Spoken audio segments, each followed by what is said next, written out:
Enfoque positivo.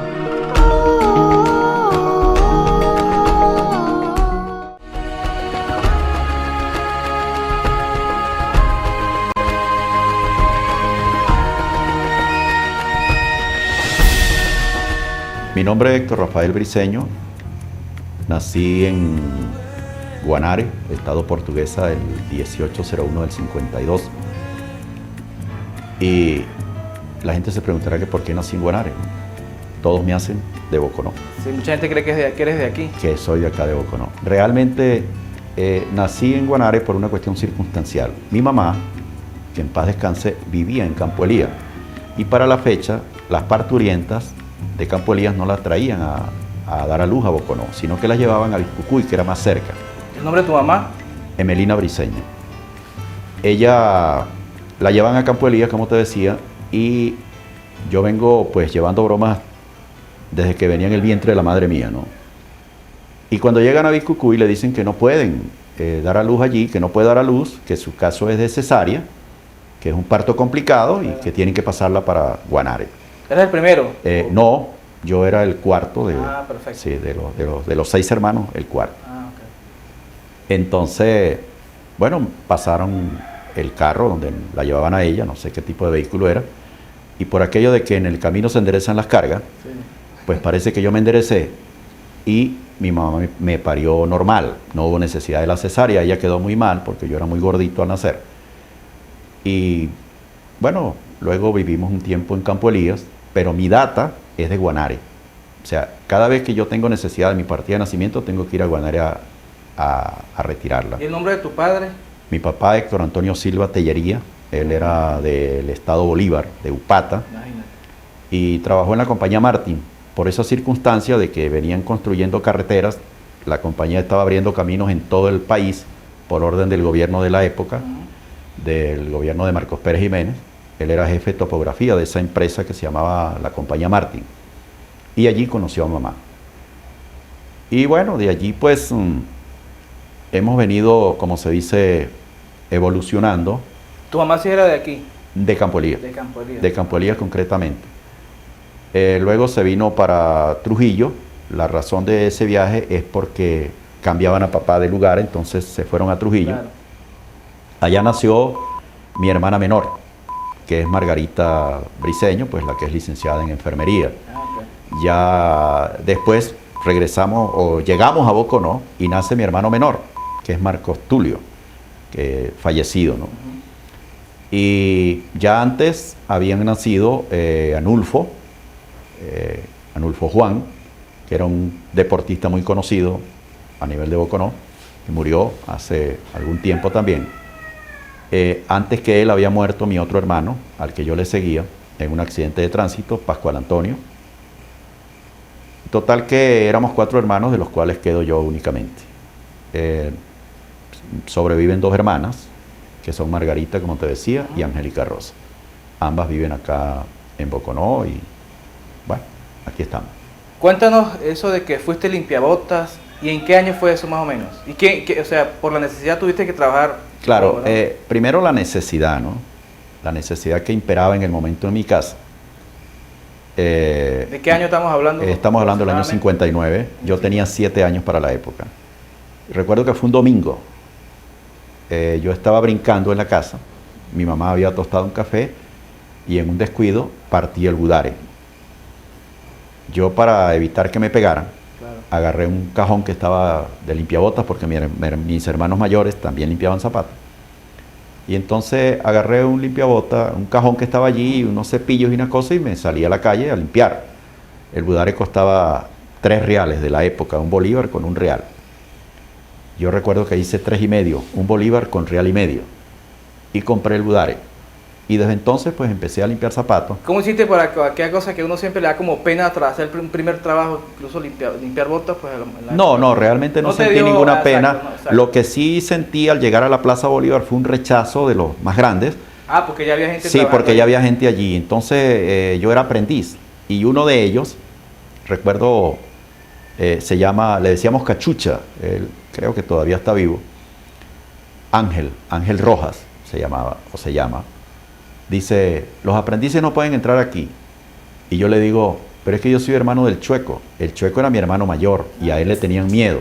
Ya le tenían respeto. Le tenían, sí, le tenían miedo porque él no le daba miedo en enfrentarse con quien fuera a como fuera, ¿no? Menos con armas de ningún tipo. Claro. Pero no le daba temor. Y entonces cuando yo le dije que era hermano del Chueco, me dijeron, no, entre. Y me dejaron entrar, pues, porque tú veas que la influencia siempre ha prevalecido, ¿no? Sí, sí. Desde muchacho hasta para un caso de eso. Sí. Bueno, empecé a trabajar como limpiabotas, simultáneamente con eso también vendía periódicos. ¿Y cuántos años duraste en eso, haciendo eso? Duré desde los 7 hasta los 13 años, limpiando zapatos, vendiendo periódicos, haciendo mandados, lavando carros. ¿Y tu mamá no te decía, y debes estudiar? ¿Cómo hacías con los estudios? Por supuesto, una de las condiciones de mamá era que no dejara los estudios, ¿no? Ok. Pero no olvides que yo antes de empezar a limpiar zapatos, yo no podía empezar en los estudios porque no tenía los 7 años cumplidos y para la época exigían 7 años, sí, para uno entrar al primer grado. Aunque ya yo sabía leer y escribir. En ese momento sabía leer y escribir, repito, y claro, con ciertas dificultades, a lo mejor las matemáticas no tenía mucha facilidad, aún no tengo mucha facilidad para las matemáticas, siempre me han costado. Ok. Y no obstante que soy contabilista, fíjate, es un contraste. Ironías, Sí, son ironías de la vida, pero siempre me han costado las matemáticas, ¿no? Por eso he dependido casi siempre de una calculadora. Bueno, total que allí duré hasta los 13 años cuando en un buen día, una persona que era mi cliente, a quien le agradezco muchísimo, se trata de Silvino Saavedra, hermano de don Jair Saavedra, yo le limpiaba a él, le hacía mandados, le lavaba el carro, le vendía el periódico, entonces me ocupó para hacer un trabajo en su negocio, que era buscar dentro del negocio una rata Ok. que se había muerto, pues. Allí, estaba muerta allí en algún lugar y no sabían. Y yo me dediqué a bajar todos los radios y conseguí la rata y la boté. Y entonces a él como que le llamó la atención eso, que no me dio asco, yo metí aquello en una bolsa como pude, por supuesto en ningún momento la manipulé con las manos. Y qué casualidad que la fui a botar, mira, por sobre la pared de los clavos, que es en la calle Gran Colombia, y justamente es allí donde hoy vivo yo. Ahí es donde está el Barsalito 1, la coincidencia. No había nada ahí en esa No, había lo que había era la Un pared de los clavos, o sea, terreno, conocido ¿ah? como la pared de los clavos. Bueno, y entonces a raíz de eso, él se motiva mucho conmigo y me dice que por qué no me voy a trabajar con él, a ayudarle en el negocio. Yo le digo, pero es que yo no soy radiotécnico. Y me dijo, eso vendrá después. Pues de momento lo que necesito es que me ayudes a limpiar el piso, me ayudes a limpiar los radios, que me mantengas el negocio limpio. Claro. Y yo te voy a pagar. Yo consulté con mi mamá y mi mamá pues me dijo, bueno, me parece muy bueno y con eso se va de la plaza, ya usted se está haciendo hombre, ¿no? Sí. Y en efecto empecé a trabajar allí. ¿Y vivían dónde ustedes? En la esa primera época? sabana, más arriba del gimnasio, donde vivimos actualmente, donde está la casa materna, pues, Perfecto. entre el Banco Obrero y el gimnasio cubierto. Eso era potrero, todo eso.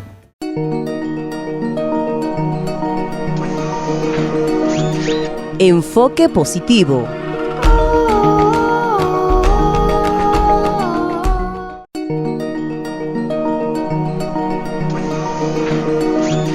Enfoque positivo.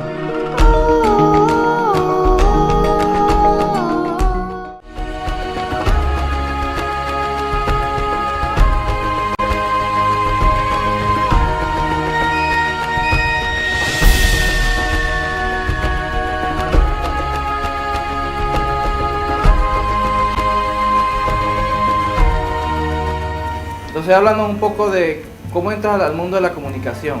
Bueno. ¿En qué fecha fue la primera vez que dijiste, voy a hacer esto? Mira, en el mundo de la comunicación entro porque yo trabajaba ya posteriormente en Radio Servicio Venezuela y me correspondía, gracias a la responsabilidad que me asignaba Darío Segarra, me correspondió en varias oportunidades instalar equipos de sonido para perifonear en las calles de Boconó. Y entonces yo empecé a esa edad a hablar por micrófono para probar los equipos, ¿no? Como manera de juego, como Sí. empiezan casi todas las cosas. Yo tuve un desarrollo de las cuerdas vocales prematuro y mientras los demás niñitos hablaban como niñitos, yo hablaba como que si estuviese entrando en la ronquera, ¿no? Entonces ya a los 16 años tenía una voz así como Dicen, de se adulto. estaba desarrollando. Como Sí, dicen sí, ahora. sí. Pero realmente fue un desarrollo prematuro de las cuerdas vocales. Entonces yo hablaba como un locutor en el momento, en el instante en que estaba probando los equipos, y presentaba a algunos personajes de la política venezolana, ¿no? Incluso los remedaba, ¿no? Algunos de ellos. Y ahí me fui entusiasmando, pero yo estaba estudiando contabilidad porque mi mamá me había inscrito en la Academia Andrés Bello. Allí conocí a quien actualmente es mi esposa, a María Teresa, y no sé, detrás de ella como que empecé a agarrarle gusto a la contabilidad y concluí los 3 años. Pero poco ejerciste, ¿verdad? Porque no se te conoce mucho. No ejercí en ningún momento, apenas hice las pasantías. Perfecto. Y entonces, de inmediato, yo dije que me quería ser locutor, que lo mío era la locución. Y en efecto aparece circunstancialmente Alfonso Antuch Domínguez a Radio Servicio Venezuela, que era donde yo trabajaba, sí, recientemente fallecido, y me dice que él me va a regalar un reglamento y un curso de locución que me va a servir para toda la vida. Yo no le creí, ¿no? Porque había otras mentiras que él me había metido. Y ninguno de los que estamos allí que escuchamos el cuento Creyeron. le creímos, ¿no? Pero él, para demostrar que sí estaba diciendo la verdad, se apareció al siguiente día con el reglamento. Bueno, y yo me lo leí pues desde la primera hasta la última página en varias oportunidades. Y le decía a él que me hiciera preguntas y él me hacía preguntas. Claro. Bueno, hice la solicitud conjuntamente, recuerdo que de Boconó fuimos 2 personas, aunque la otra persona no estaba en Boconó en ese instante, era Aldo Arriaga, él estaba en Caracas, y nos correspondió presentar examen de locución el 2 de diciembre del año 72 en Radio Maracay. Hace 40 años ya. Van a ser, sí, 40 años por fecha, ¿verdad? Por Pero año. por título, por la fecha del título, cumplo 40 años el 13 de abril, porque yo recibí el título el 13 de abril del año 73. Bueno, presentamos 69 personas en aquella ocasión y apenas pasamos 5, 3 de Radio Maracay, 1 de Radio Carabobo y yo que iba de Boconó. En aquella ocasión mi acompañante pues salió reprobado, luego él sí se hizo locutor muchos años después y yo empecé a ejercer de una vez en Radio Boconó.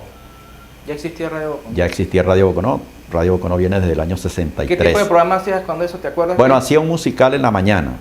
De la empresa donde yo trabajaba en Radio Servicio Venezuela, me daban permiso para que yo llegara a las 11 de la mañana. Yo trabajaba de 8 a 11 de la mañana. El director era el señor Ernesto León. Y recuerdo una anécdota que me ocurrió en aquella ocasión. Delio Amado León cantó y grabó una canción que se llamaba Traición. Y yo, estimulado por una compañera de trabajo que era operadora, porque en esa época los controles técnicos los ejercía una dama, eran damas. Bueno, a mí me tocaba una señora que se llamaba María Quevedo, se llama María Quevedo, y ella me dijo que por qué no hacíamos un doblaje de la canción, o por qué no hacíamos un dúo con la canción de Delio Amado León. Y le dije, vamos a hacerla, y la grabamos en un reel, y la presenté al aire. Delio Amado León y su acompañante, y aparezco yo también en la canción cantando pues al aire en la emisora. Claro. El señor Ernesto León quizás no recuerda, si está viendo este programa, esa anécdota, y llama a la señora María y le dice, ¿quién es el que canta con Delio Amado? Pues Héctor, póngamelo un momentico. Entonces voy al teléfono y me dice, yo lo contraté a usted como locutor, no como cantante. Hágame el favor y esa canción no me la ponga más. Yo creo que eso me frustró a mí como cantante, o es que yo canto muy mal. Claro, claro. Te marcó para Bueno, siempre. sí, me marcó, ¿no? Bueno, total que trabajé unos meses allí. Luego me fui a radio, me llamaron de Radio Estelar.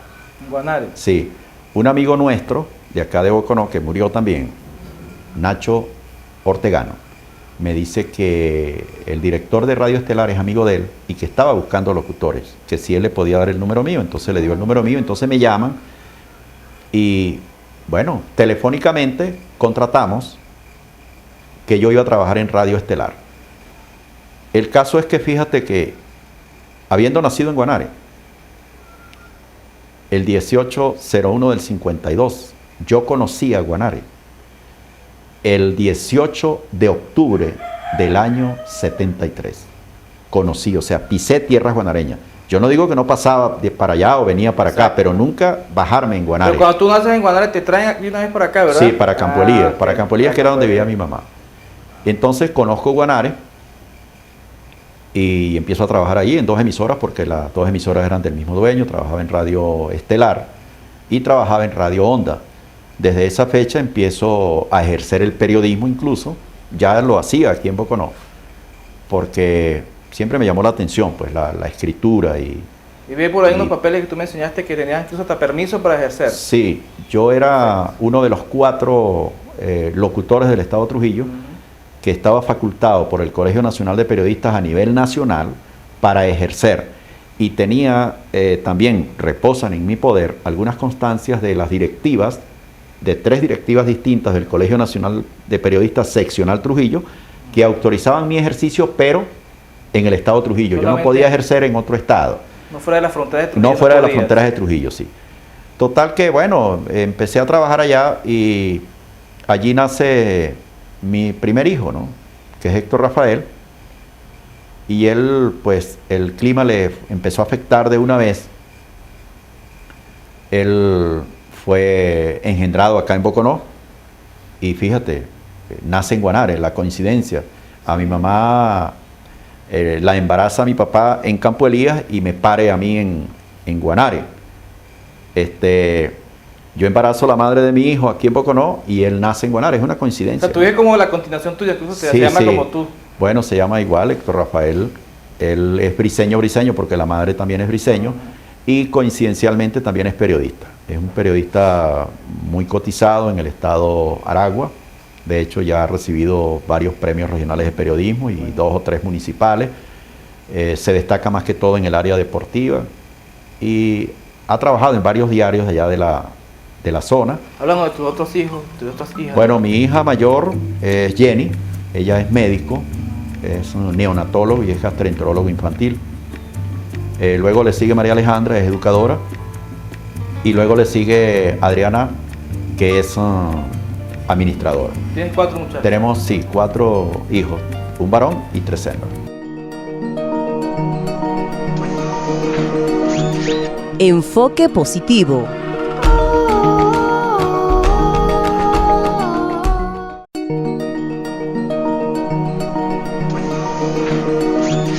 Enfoque positivo.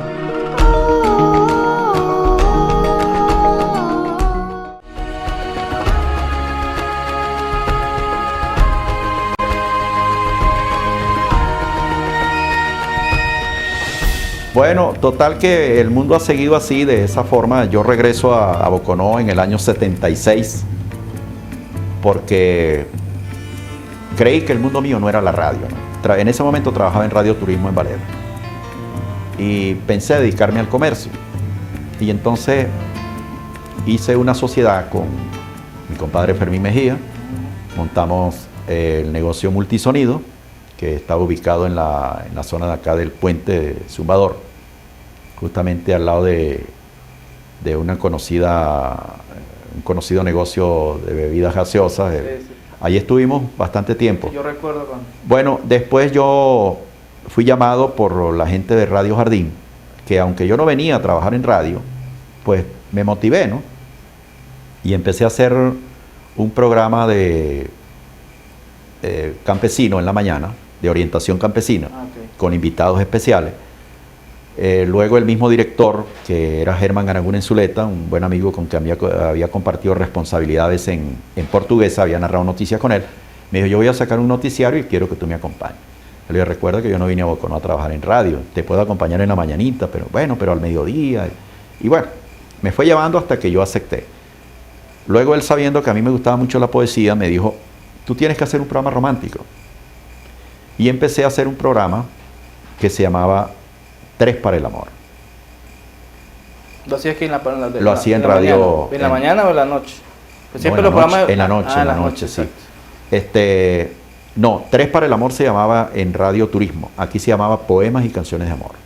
Ese programa lo estuve haciendo casi hasta que salí de la radio. Bueno, pero el caso es que Germán Aranguren, a los 2 meses de ser director, decide irse de Boconó. Y no consiguen un director a quién colocar, y a él no se le ocurre sino proponerme a mí. Yo le digo, mira, yo no puedo aceptar eso porque yo no vine a Boconó a trabajar en radio, te repito. Bueno, le insistí en esa parte. Pero se valieron de algunos amigos conocidos, Jorge Luis Briceño, Germán Cadenas, Fermín Mejía y algunos otros, para que conversaran conmigo y me convencieran de que aceptara la dirección de la radio. Yo la acepté por 2 meses. Recuerdo que yo estuve despachando durante esos primeros 2 meses de la parte de las sillas de los visitantes, porque yo decía, yo aquí soy un visitante más. Entonces alguna persona que llegara a conversar con el director, yo la atendía al lado de la silla de visitante. Hasta que llegó el gerente administrativo de las empresas del señor Orlando Valero y me dijo, usted es el director y su silla está enfrente. Así es que por favor atiéndame en la silla del director. Bueno, bastó que yo ocupara la silla del director en ese momento para que me quedara 4 años y pico. Salí de allí de la emisora por un problema de corte político. Yo pensé que en ese momento, pues, que la política no se metía en la empresa privada. Pero no fue así, pues me equivoqué y justamente fui presionado, pues. Entonces, ante una propuesta de eliminar un editorial, que era lo que yo tenía de manera interdiaria lunes, miércoles y viernes, decidí más bien entregar la llave de la dirección, porque no tenía cómo explicarle a la gente por qué se iba a eliminar el editorial. Entonces luego, bueno, se aclaró la situación, Douglas Orlando me volvió a llamar para que yo aceptara la dirección, le dije que no podía, que no estaba preparado en ese momento y que me iba a dedicar a otra cosa, y en efecto, me fui a administrar el mercado campesino por un tiempo, y después me fui a Radio Primera, donde llegué a ocupar también la subdirección de la empresa, hasta que me llamaron de Boconó. Me llamó don Venancio Villasmil Aponte, que iba a ser el presidente del Consejo Municipal, y me propuso, pues, como su jefe de protocolo, su coordinador de protocolo. Yo le dije que sí me quería venir para Boconó, pero que sabía que podía tener problemas, porque yo he tenido problemas con todos los representantes de los partidos políticos, lamentablemente por mi condición de que yo soy apolítico partidista, yo soy un político social. Exacto. Entonces le dije, bueno, yo sí me quiero ir, pero tengo este problema. Cuando ustedes estuvieron en el gobierno, que yo era director de Radio Jardín, tuve muchísimos problemas. Luego tuve muchos problemas con la gente de Copey. Le explicaba a él, no, eso lo sé yo, pero yo quiero saber si te quieres venir conmigo para que trabajes conmigo. Y en efecto me vine y ahí duré 22 años, hasta que me jubilaron por oficio. Justamente me jubilan por oficio, eso quiere decir que yo no estoy solicitando la jubilación. Con la gente con quien durante mucho tiempo me estuvieron identificando, pero que también se dieron cuenta que yo no formo parte de esas corrientes políticas que son los que ahora conforman el actual gobierno. Héctor, para ir concluyendo ya, cuéntanos esa anécdota, ese retrato que estoy viendo ahorita, que tú dices que saliste con corbata, pero cuando hicieron el retrato no. ¿Cómo es el cuento? Sí, bueno, mira, resulta que llega una persona a la casa a ofrecer ese tipo de servicio y en efecto nos hicieron una foto, ¿no? Al tiempo aparece el cuadro en la casa. Yo aparezco con un lacito, ¿no? Entonces, yo me quedé asombrado porque a mí me tomaron la foto con una camisa. Y de repente a mí se me entró la cosa de que yo quería saber dónde estaba el flujo y el lacito, porque yo me lo quería poner, pues a ver cómo me veía personalmente. Exacto. No, la realidad es que yo tuve flujo muchos años después, que se lo saqué fiado al señor Francisco Montenegro, no sé si recuerdan, un famoso sastre de Boconó, el papá del doctor Antonio Montenegro, que recuerdo que me costó 150 bolívares de la época, era mucho dinero, y pasé, bueno, casi toda una vida pagándole a él de a poquito, ¿no? Yo le pagaba de a bolívar, de a real, de a 2 bolívares, claro. Y bueno, ese es el cuento del cuadro, sí. Héctor, ya para ir concluyendo, porque el tiempo voló, o sea, usted tendrá muchas cosas que... Habrá que hacer como 100 programas para escuchar todas las historias de usted. Así es, sí. Hablando un poco de, o sea, ¿qué consejos le darías tú? O consejos no sé, o reflexión a la gente de Boconó, que hay tantos antivalores ahora, que mucha gente ve normal la delincuencia, los robos, o sea, tú como tantos años viviendo aquí en Boconó, pues conociendo a tanta gente, incluso ahora como periodista. Mira, yo debo empezar por señalar lo siguiente.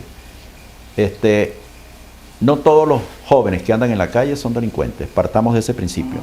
Yo fui un niño de la calle, puedo confesarlo, y yo no soy un delincuente.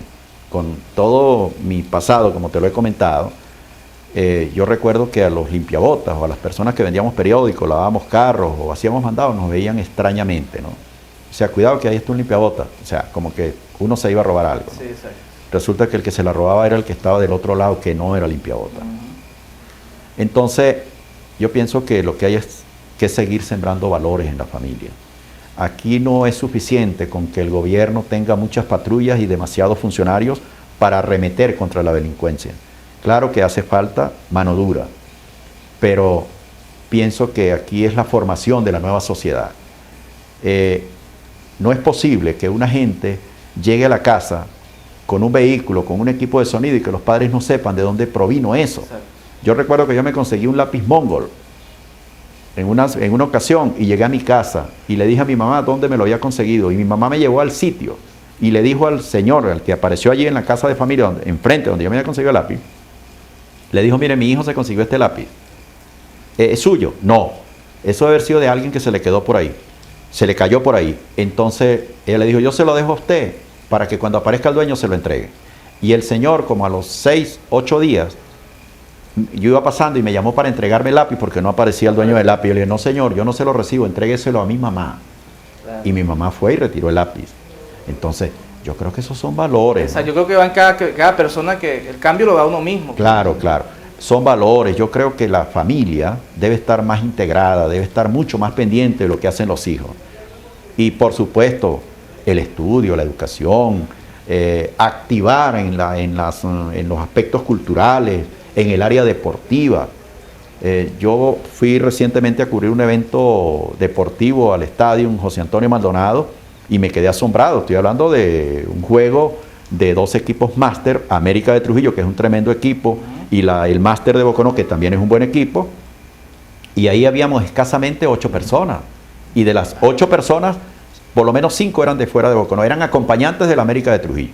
Entonces, ahora se dice que es porque no hay la venta de bebidas espirituosas, de las gaseosas en el estadio José Antonio Maldonado y que otros campitos como los que están en Las Lomas y el de Miticún sí se llenan porque ahí sí se permite la venta. Bueno, pues si hay que revisar esa medida que fue dictada por el gobernador, habrá que revisarla.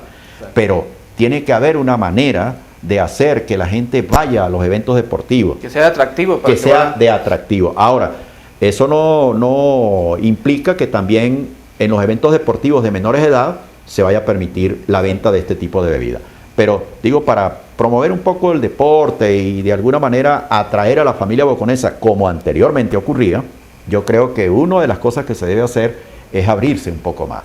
Pero definitivamente es la familia la única responsable de que la delincuencia se vaya minimizando. Cada padre, cada madre, cada hermano mayor debe saber dónde están los demás integrantes de la familia. Bueno, mi invitación muy cordial, pues agradeciéndole a Luis la visita que dispensa acá a la redacción del Diario de los Andes y felicitarle pues por este trabajo que viene haciendo. No los he visto todos, he visto algunos de tus programas. Me han llamado la atención todos ellos, los que he visto, porque creo que se sale de lo común. Eso de permitirle a uno contar parte de esas anécdotas por las que uno ha atravesado, las que uno ha vivido, especialmente no las que le han contado, las que uno ha vivido, donde uno es protagonista de las mismas, es importante que se conozcan, para que vean que esa persona que ahora pueda mostrar, entre comillas, un título universitario, no es que las tuvo todas consigo, tuvo que hacer un gran sacrificio, tuvo que trabajar a muy temprana edad. El trabajo dignifica al hombre, por eso cuento la parte esta de cuando yo limpié zapatos, para que se den cuenta que no todo niño de la calle es un delincuente. Y a los niños de la calle hay que tenderles la mano para evitar tener que mañana atropellar a un adulto.